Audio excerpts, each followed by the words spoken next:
What's going on, everybody? My name is Aiden and welcome back to another video in a new environment once again, ladies and gentlemen, or should I say familiar territory in an old environment for many of you guys. But either way, we are back here, ladies and gentlemen, and Bleacher Report has come up with another article about the Bulls, more specifically another article about Zach LaVine. So without further ado, we're going to talk about the possible destinations that Zach LaVine could end up in the 2024 offseason. Before we get any further, if you like the video and you want to see more from me, drop a like, drop a follow, and or subscribe if you are new, and let me know in the comments below your thoughts about the Bulls, these landing destinations, and whether or not you see it as a realistic possibility. Now, I believe there are 4 teams in this conversation, and I think we just get straight into it, ladies and gentlemen, with the first one being the Philadelphia 76ers. Now, at the end of the day, there's a lot on the line for Philadelphia this season and next season. There's going to be a lot of, I guess, understanding of their team. We don't necessarily know right now whether or not they're going to be a tanking team next season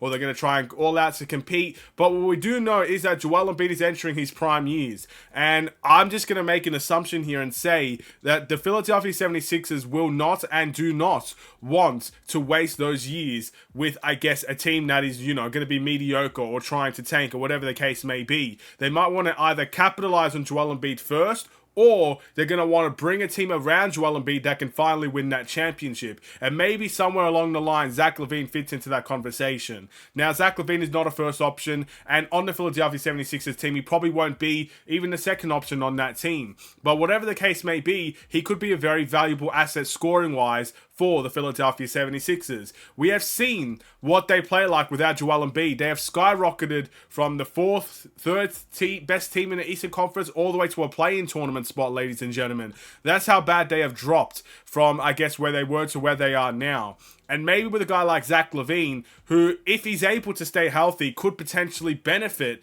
with, playing some minutes without Joel Embiid in the lineup, as well as being a guy that can help when Joel Embiid is in the lineup. This could be that security blanket for them trying to win more games in the regular season if they decide to rest Joel Embiid every now and then. Of course, look, no one likes injuries. LaVine is an injury-prone player for many people. And it sucks that we continue to see injuries, but that's just how it is, unfortunately. Joel Embiid, as gifted as a player he is, an MVP caliber player, has had some seasons where he's struggled with injuries. So if you could build a team around that can safely secure you a playoff spot until you get back, that has to be the ideal situation for Philadelphia. So that's where I see, obviously, Zach LaVine moving to the table for them.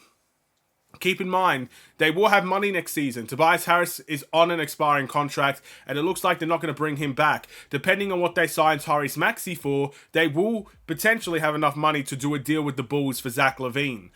So interesting stuff there, ladies and gentlemen. We'll just have to wait and see how it goes. Again, it all depends on what Maxey's going to sign with.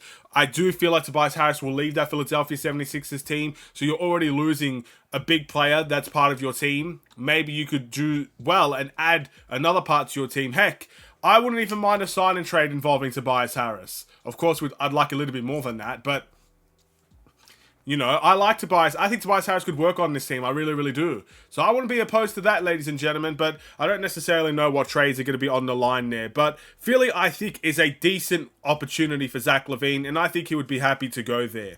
Let's move to the next one, ladies and gentlemen, and this is the Orlando Magic. Orlando makes a little bit of sense as well. Now, at the end of the day, it says here the Orlando Magic could easily justify a patient, measured build with the young core they already have in place. So this kind of goes against the Zach LaVine situation here, in all honesty, because they do have a core that's extremely young, fits their own timeline, and is doing really well. I mean, I think they're still in the play-in tournament spots, I believe, or maybe they're just out of it actually now. I think they're the 5th seed now.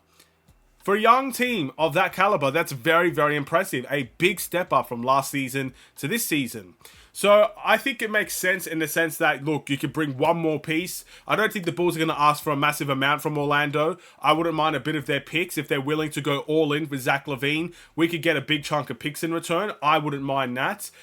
Also, you might get a young player in return there that might not be fitting the mold or fitting the build, and that could be something we could go down. Maybe Wendell Carter could be an option. I'm not too sure. I don't think a lot of people would be too happy with that. But either way, it makes sense from that regard where, they could go all in and get that one player that they feel could take them over the line. But I don't know if Zach LaVine's that player for them.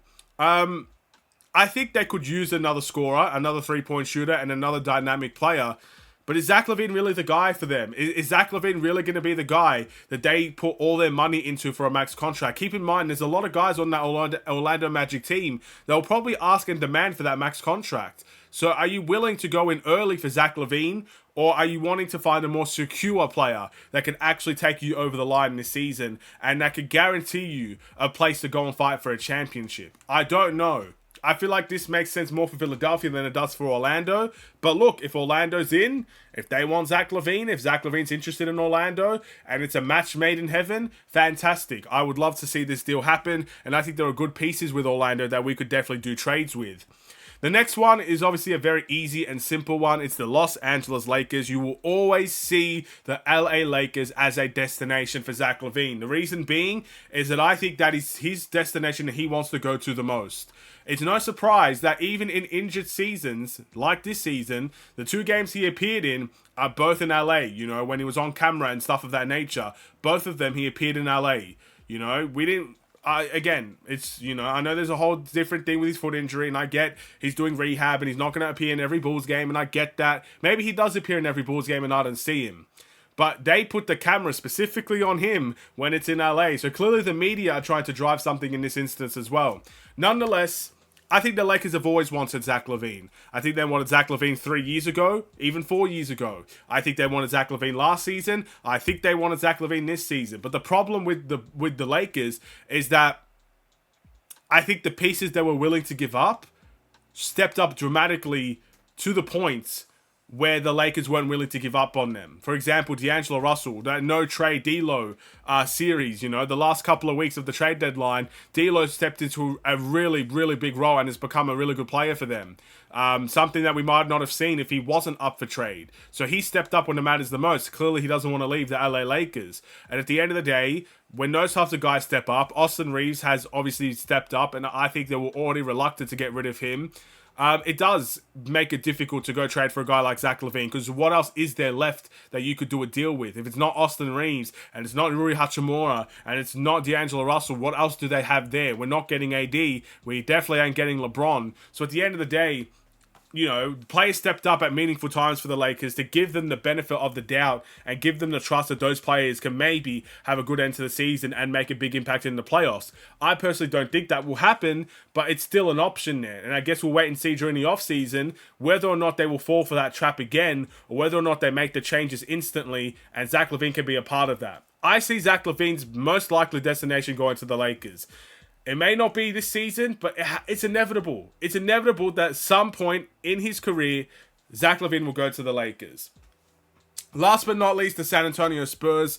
That's another destination for him. I can understand it from the standpoint that the Spurs could pay for LaVine, and they have great draft compensation for us, so we would be very intrigued in that. But this makes no sense for LaVine. I like Wembanyama, but I don't think Zach LaVine is in that mindset right now at 28 years old, however old he is, to go and join a team that is last in the Western Conference. Again, if he wasn't willing to go to Detroit for that reason, I don't see why he would go to the Spurs for that reason. I know Popovich is a great coach. I know they have a generational talent there, but I don't think the timeline fits for Zach LaVine, and I think the addition of Zach LaVine will not help the Spurs jump from the last seeded team in the Western Conference to, you know, a play-in tournament spot or a top 4 seed for the Western Conference. I think Wembanyama still has a long way to go to get to that standpoint where he makes that big of a difference. He's having a phenomenal year. I think Rookie of the Year. I really, really do.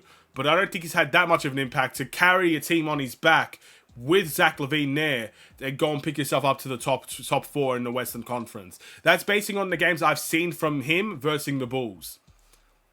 So there you go, ladies and gentlemen. I think the Spurs doesn't make sense. So it looks like Orlando makes a little bit of sense. Philly makes a whole lot of sense, especially with how they're going to be looking next season. They may look very, very different. And the Lakers looks like it's going to make sense as well, because that seems like the inevitable outcome for many people.